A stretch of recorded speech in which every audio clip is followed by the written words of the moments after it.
I'm going to start this off by quickly showing you the place that I am going to be doing a quick image of today. This is supposed to be Laburnum Arch, but it's not actually in bloom in this bit of the footage. But this Laburnum Arch is in Bodnant Gardens. I visited there, it will have been 2 days ago now, and I think it's a lovely spot. I really enjoy walking through it all the way through the year. It's just a really nice perspective that you get from the framework. So this time when I visited, I saw that they had this folded up board up there and some paint pens. So that's what I'm going to use for today's image. So here's the video.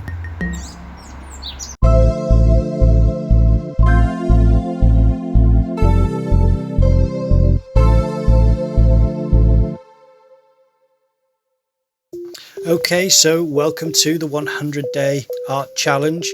This video is number 83 of 100, and as you can see I am at this what looks like a blackboard, and it's not going to be an amazing piece. I just thought I would do this quickly on the way out. Had a little walk around, photographed some of the beautiful flowers, and saw these lovely leaves all over the floor. You could see the paint pen was running out there. I was trying to shake it in. You know, I have Posca paint pens here and I haven't used them for the challenge, so I thought it would be nice to do this for a bit of a change. And yeah, it was just a quick attempt at trying to make a somewhat representational image of what I was looking at. And I wasn't looking at the full scope of the Laburnum Arch. Instead, it was just the entrance. So that's why you see how it's not very much of it there. You can see it's not very long. So I was just trying to get a few of the loops down just to represent it, because I thought on the other side it looks like it's mostly children who engage with this. So I thought I'll just do a small picture and they just do kind of hearts and their name and things like that. So I thought maybe if I put down this sort of image, people will, or even children will, see that it's supposed to be the Laburnum Arch, and they might do that themselves. And I hope so, because it would be nice for the children to draw something like the plants or the framework or any flowers or anything that they see that they want to try and reflect on the board, because sometimes the go-to for a lot of people will be to write your own name or to do a heart or to do, you know, something else, and not to actually observe what you're looking at and try and do that.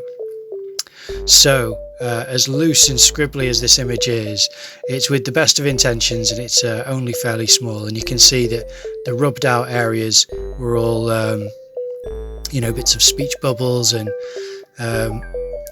just things which, I don't know, it seems like it's just fun for the kids, which is great. But if I can, now I opened this one, you can see it had a green top on this paint pen, and yet it was pink inside. So I thought, I wonder if I have the green in any of the other pens.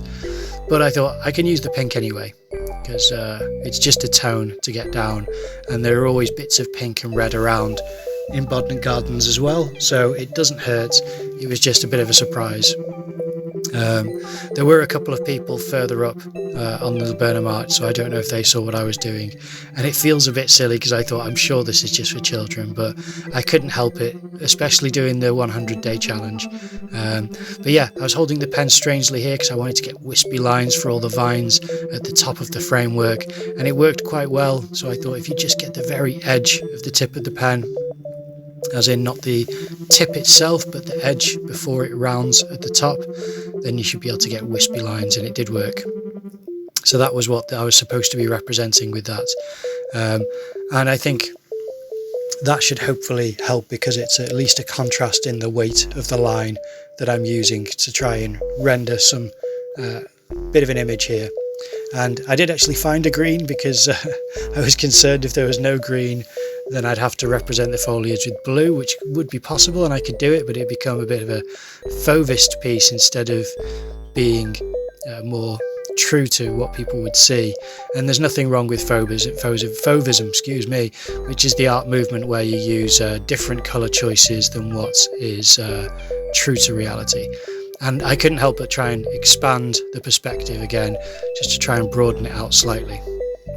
Bit of a lighter colour, so I correct that at the end, but I just thought it's not going to hurt to have something suggest that it's the framework that you're walking through.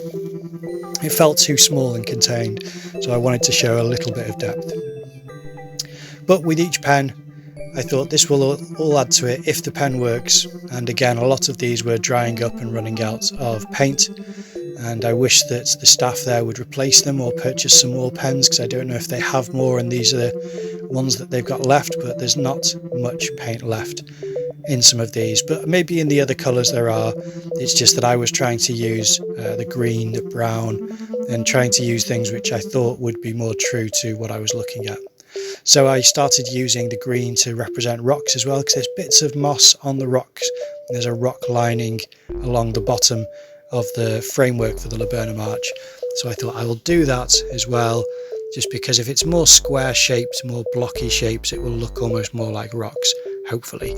And that's the intention behind doing that edge at the bottom. And yeah, it's a bit wonky. It's very wonky. But then I thought, there's a lot of warm colours here.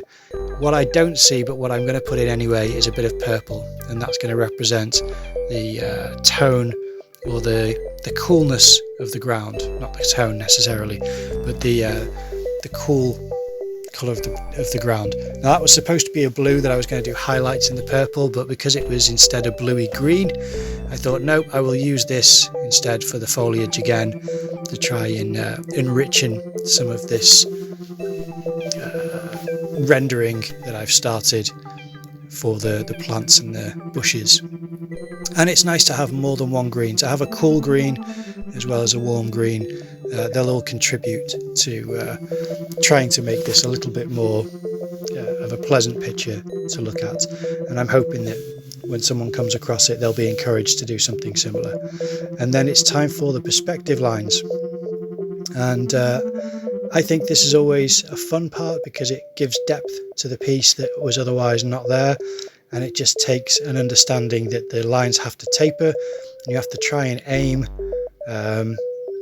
from the start. I mean, sometimes you can hover your pen over the surface to see where it's going to head, but I'm a little bit overconfident with my perspective sometimes. I just think I can guess this, and I was lucky this time that I guessed correctly that the perspective will work.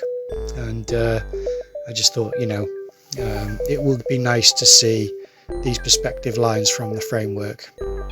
That always is quite a pleasant feature on any kind of architecture, because it's a bit more obvious, the perspective lines like that, than you get them on any kind of organic material. You will get perspective lines from branches and things, but they're rarely so uniform as to be lines like that.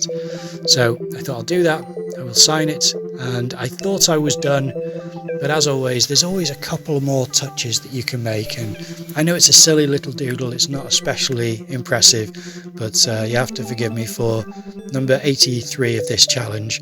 I thought I can't resist but to include this, because it's just an art challenge, it's not necessarily an impressive art challenge, so I thought instead I will include this because I was inclined to do it, but also because of the materials. As I said, not using paint pens before, I thought it's not a bad idea, and I might use them again, even though I don't think it'll be the next piece. But because I've changed from using soft pastels to yesterday's piece that was watercolour, and then this, which is acrylic paint pens, I've now shifted my medium back again. I don't think I'll be returning to soft pastels.